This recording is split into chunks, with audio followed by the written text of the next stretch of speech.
కేసీఆర్ 10 ఏళ్లలో double bedroom ఇండ్లు కట్టలేదని ఆయన ఫామ్ హౌస్ కట్టుకున్నాడని విమర్శించారు మంత్రి వివేక్ వెంకటస్వామి. కేసీఆర్ కమిషన్ల కోసమే కాళేశ్వరం ప్రాజెక్టుపై దృష్టి సారించారని ఆరోపించారు. మల్లన్న సాగర్ కెనాల్స్ సిద్దిపేట నియోజకవర్గంలో నిర్మించారని, గజ్వేల్లో నిర్మించలేదన్నారు. కాకా వెంకటస్వామిని అప్పట్లో సిద్దిపేట, గజ్వేల్ నియోజకవర్గాల ప్రజలు ఆదరించారని తెలిపారు. గ్రామ స్థాయిలో సమస్యలను కాంగ్రెస్ నాయకులు తెలుసుకొని వాటిని పరిష్కరించే దిశగా ఆలోచిస్తే ప్రజలతో కనెక్ట్ అవుతామన్నారు. సిద్దిపేట జిల్లా గజ్వేల్ నియోజకవర్గంలో నిర్వహించిన కార్యకర్తల సమావేశానికి ముఖ్య అతిథిగా హాజరయ్యారు మంత్రి వివేక్ వెంకటస్వామి. మినిస్టర్ ఇన్ఛార్జ్ గా నా రోల్ ఏంటంటే సింపుల్, మన కార్యకర్తలకు మనం అందరం అండగా ఉండాలి, అందరినీ ఒక జోష్ తీసుకురావాలి. ఇది పాత సీఎం కాన్స్టిట్యున్సీ. ఇక్కడ అన్ని చోట్ల కూడా, ఇక్కడే కాదు అన్ని నియోజకవర్గాలలో టీఆర్ఎస్ నాయకులు ఎక్కడైతే కమిషన్లు ఉన్నాయో అవే పనులు చేపించి మస్తు పైసలు సంపాదించారు. సో వాళ్ళ దగ్గర పైసలు చాలా ఉన్నాయి. ఏ కార్యక్రమం అయినా కానీ ఖర్చు పెట్టుకునికే వాళ్ళ దగ్గర చాలా పైసలు ఉన్నాయి. మన కాంగ్రెస్ కార్యకర్తలు 10 సంవత్సరాల నుంచి అందరు కూడా కష్టపడి పనిచేస్తున్నారు. సో ఇప్పుడు మంచి సమయం వచ్చింది.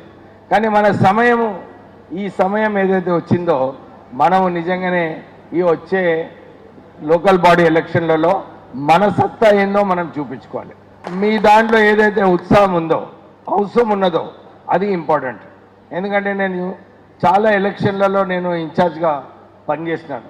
ఎప్పుడు కూడా నా ఆలోచన కూడా ఒకటే ఉండేది, ఒక 10 మంది మంచి కార్యకర్తలు ఉంటే ఒక 100 మందిని ఎట్లన్నా మనం వాళ్ళ అగేన్స్ట్ గారు తట్టుకోవచ్చు. సో మన దాంట్లో ఉంటుంది, అది మన పట్టుదలతోనే ఉంటుంది. ఎస్, మనము ఎట్లనన్నా ఈ నియోజకవర్గంలో టీఆర్ఎస్ పార్టీని ఓడించాలి, మనమందరం కూడా గెలవాలి.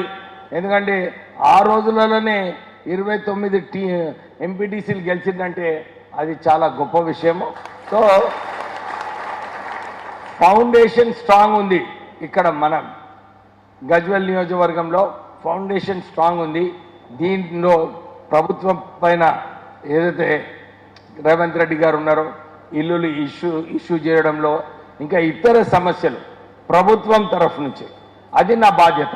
అన్ని నియోజకవర్గాలలో ఈ 3500 ఇల్లులు ఏదైతే వస్తున్నాయో ప్రజలు 40% ఎమ్మెల్యేకి పోయినా కానీ ఆ ఇల్లులు ఎవరిస్తున్నానని చెప్తారు, కాంగ్రెస్ పార్టీ ఇస్తుందని చెప్పారు. యాక్చువల్లీ అడ్వాంటేజ్ తీసుకోవాలి. మనము ఎక్కడైతే కేసీఆర్ ఇస్తాడో అక్కడ పోయి మనం చెప్పాలన్నమాట. ఇది ఆయననైతే 10 సంవత్సరాలలో డబుల్ బెడ్రూమ్ ఇల్లు కట్టలేదు. ఆయన దృష్టి ఎక్కడ పోయింది, ఎప్పుడు కూడా ఆ కాళేశ్వరం పోవాలి, అక్కడ ఎట్లా కమిషన్లు దోచుకోవాలి, అదే దృష్టి ఉండే. కానీ ఎప్పుడు కూడా మన ప్రజలకు మనం డబుల్ బెడ్రూమ్ ఇల్లు ఇస్తామని మాట ఇచ్చినాము, చేస్తున్నామా లేదా అని చెప్పి ఎప్పుడు కూడా ఆయన ఆలోచించలే. ఆయన కోసం అయితే 100 పడకల ప్రగతి భవన్ కట్టుకున్నాడు.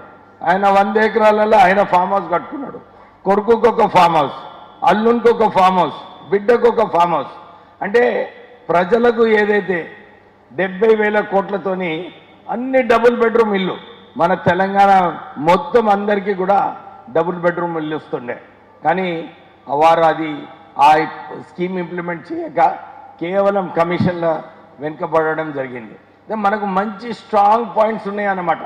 ఎంత గట్టి లీటర్ ఆపోజిట్ సైడ్ ఉన్నా కానీ మనం ఒక ట్రెండ్ క్రియేట్ చేస్తే, టీఆర్ఎస్ వ్యతిరేకంగా ట్రెండ్ క్రియేట్ చేస్తే 100% మనం వచ్చే లోకల్ బాడీ ఎలక్షన్లలో గెలిచే ఖాయమని చెప్పి మీ అందరికీ కూడా చెప్పడం జరుగుతుంది. కానీ మన దగ్గర ఒక లాక్యూనా ఉందా, ఇక్కడే కాదు స్టేట్ కాంగ్రెస్లో కూడా ఒక లాక్యూనా ఉంది.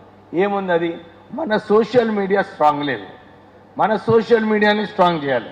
నరసన్న అన్ని చోట్ల కూడా, ఇక్కడే కాదు నా చెన్నూరులో కూడా వీక్ ఉన్నది అనుకుంటా నేను. ఎందుకంటే గెలిచిన తర్వాత మేమందరము ఈజీగా తీసుకోవడము, టీఆర్ఎస్ పార్టీలో వారికి ఓడిపోయిన తర్వాత వారికి అవగాహన వచ్చింది, లేదు మన సోషల్ మీడియా స్ట్రాంగ్ చేసుకోవాలని చెప్పి వాళ్ళు చిల్లరగా చేస్తున్నారు. ప్రజలు కూడా గమనిస్తున్నారు. ఈ సోషల్ మీడియా ఏదైతే టీఆర్ఎస్ పార్టీ వాడుకుంటుందో ఇది సరైన పద్ధతి కాదని చెప్పి ప్రజల దాంట్లో కూడా వస్తుంది. కానీ మనము మన పార్టీ తరఫు నుంచి, మన గవర్నమెంట్ తరఫు నుంచి మనం కూడా పాజిటివ్ మెసేజ్ పంపించేది అవసరం ఉంది. వాళ్ళు 10 నెగటివ్ పోస్టులు పెడితే మనము 3 అన్నా 4 అన్నా మంచి పోస్టులు పెట్టినప్పుడు ప్రజలు చూస్తున్నారు ఈ ప్రభుత్వం నిజంగా పని చేస్తుందా లేదా, ఈ నాయకుడు సరిగా పని చేస్తున్నాడా లేదా అని చెప్పి అందరు కూడా చూస్తుంటారు. సో మనకు అది దృష్టిలో పెట్టుకొని మన సోషల్ మీడియా స్ట్రాంగ్ చేయాలి.